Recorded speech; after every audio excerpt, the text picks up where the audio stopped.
And along our walk, we witnessed something that I just kind of wanted to get off my chest and kind of out there. So we were walking down 77th Street and I believe Colonial Road. In Bay Ridge. In Brooklyn. And we turned down the street and we saw a fire truck, but then when we got closer there was, along with it, a police car and then an ambulance on the streets. So we walked past the fire truck, and on the other side of the fire truck was a black man who we can presume was homeless because he had a garbage bag next to him, and we believe he was sitting at the bus stop on the curb. And the firemen were wearing masks, the police weren't wearing masks, and then the ambulance were bringing over a gurney. And the firemen were wearing masks? Yeah, the firemen were wearing masks. Yeah, they were. Yeah, the police weren't. Yeah, the cops weren't wearing masks. Yeah, and it's infuriating because he kept on what we could decipher from what the man was saying was that he didn't want to go to the hospital because that's where all the coronavirus spreads, and it must have been some white privileged, rich Republican person in the neighborhood who was upset by the fact that a black man was sitting on the curb in their neighborhood.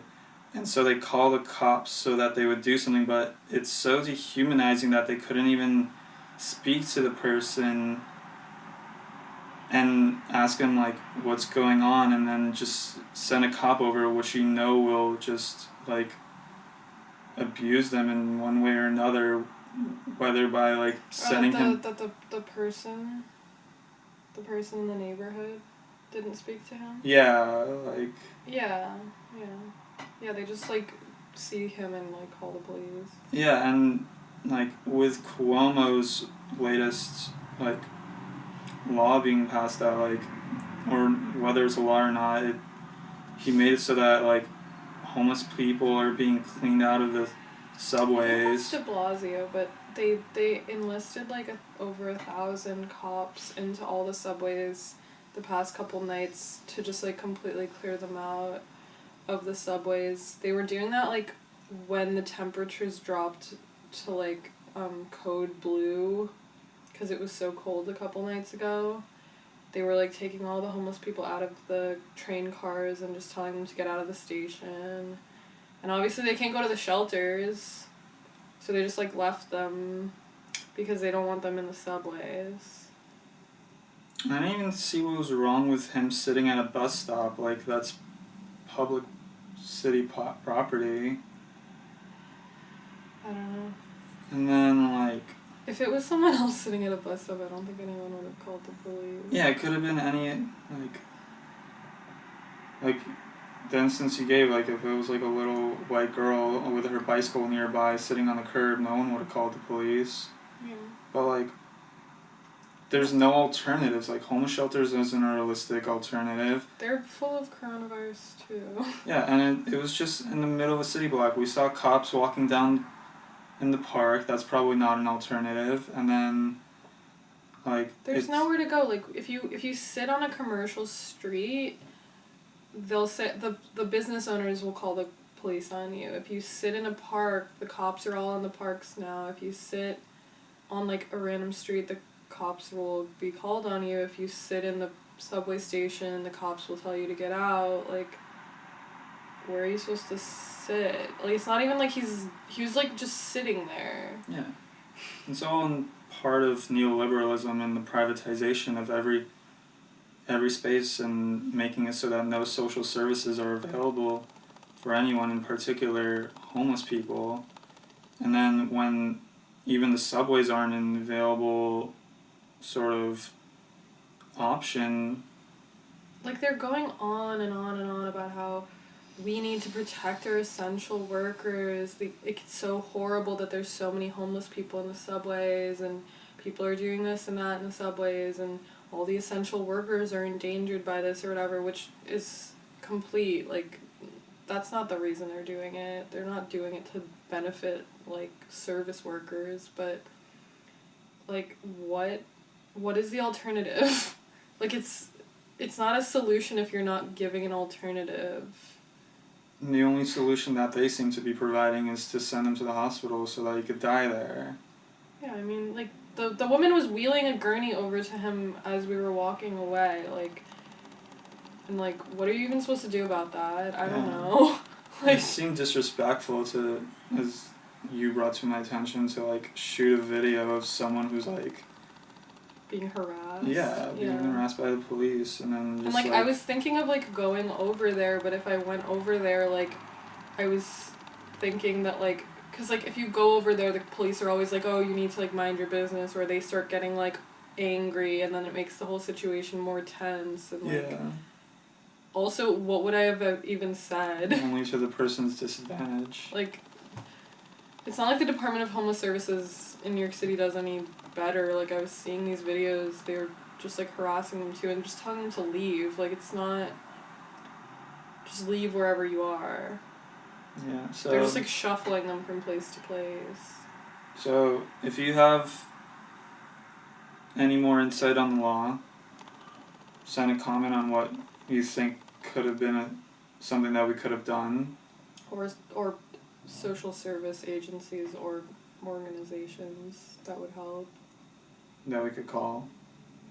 Not even like public service agent, not like city service, but just like any organization. I see someone being poor and they're just like, that must be illegal. Yeah, no, it's... Mortimer's here to join the second part of the conversation. Yeah. About race. Yeah, so what we failed to mention that was above all the most important thing is that, like, the fact that... You shouldn't call the cops on people ever, but you especially should not call the cops on black people. Yeah, because they're the most... heavily prosecuted, policed... sentenced for longer than other people for the same crimes. Incarcerated, same thing. And also, the idea of, like, calling the police on someone just, like, because you've determined that their behavior is illegal. Like, just the fact of them existing in your neighborhood is illegal. And that it's out of the norm. Yeah, so above all, there's never a reason to call the cops on people, especially people of lower income and people of color. And black people in particular. Particularly black people, because those are the most heavily policed and most frequently convicted, always sentenced to longer sentences for the same crimes as white people. As we've learned from Reagan era.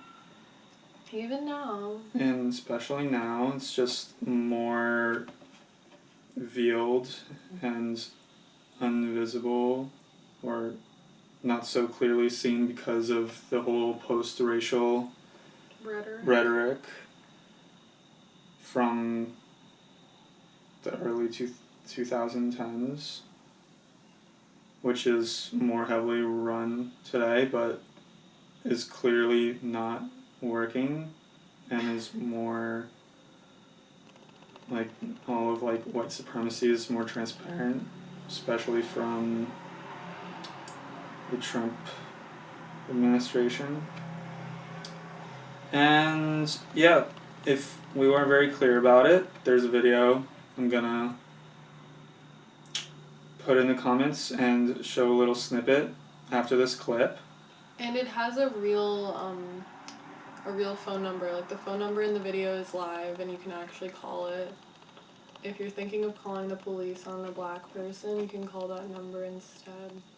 You're scared. You're white. Calling 911 on your black or brown neighbors just isn't what it used to be. Hi, I'm Niecy Nash, actress, inventor, and advocate for not calling 911 on black people for no goddamn reason. I'd like to introduce you to a radical new product that will save you all the headaches of being filmed and outed as a racist douche. It's called 1-844-WHITE-FEAR, and it's revolutionizing the way racist white people cope with black people living life near them. Our experienced staff have been living while black in America their entire lives. That is actually your neighbor Michael. Our records are actually showing that's actually his boat. Yeah, I know. Black people have boats too now. Regular frisbee or ultimate frisbee? Call it when black people are having a barbecue, mowing the lawn, golfing, shopping, and so much more. 1-844-WHITE-FEAR is a real number. Call today. Yeah, so don't call the cops.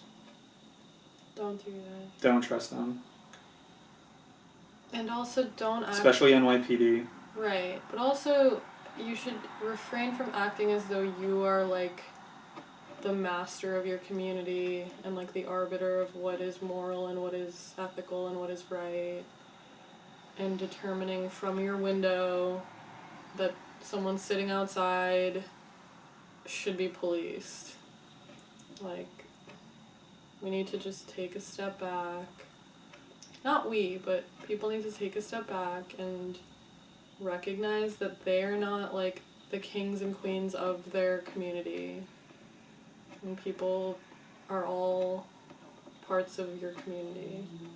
And think of the causation of things rather than how it affects you. how it personally affects your view from outside your window. Yeah. And recognize, like, what may be the cause of this and how that's the root of the problem. Yeah, I mean, you have to try to approach situations with as much empathy as possible. Which is very much lacking in this neighborhood.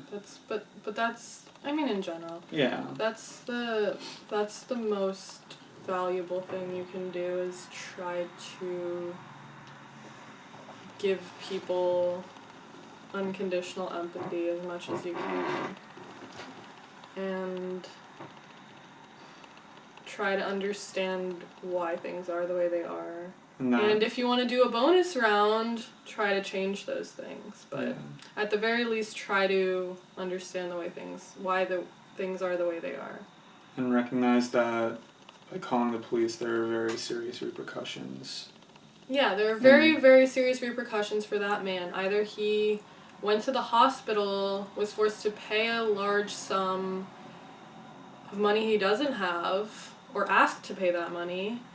He was exposed unwittingly to this virus, even more than he already has been, because he doesn't have housing.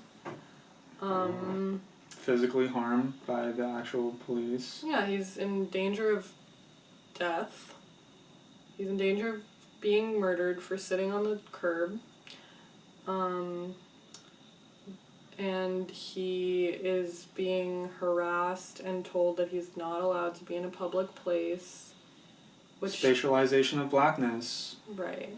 So it's like policing where black people are and aren't allowed to be, even in New York City. Especially in New York City. Yeah, especially. Well, that happens in any urban society. But also, like, you need to, like, think about, like, who produces the culture of the city, who produces, like, who are some of the, like, most influential groups of people on the city, and, like, who are the people who make the city, like, a vibrant place that is desirable and a place where people want to live, and whose voices are being simultaneously sacrificed in that process. No, but I'm saying, like, black people historically have been one of the biggest reasons why New York City has become, like, the hub of culture and, like, innovation in a lot of different ways. But then at the same time, they're considered, like, in a lot of neighborhoods like this one, they're considered, like, not appropriate to be here. Yeah. But there's only specific locations where it is. Yeah, so I'll put an extra clip. Cops are bad. Don't believe them. Don't call them. And Question your own instincts if you are inclined to call the police. Think about what they will be doing and if that's worth it. And it's worth harming another person. human being. Alright. The clip? Mm-hmm. That's it? Sure. Alright.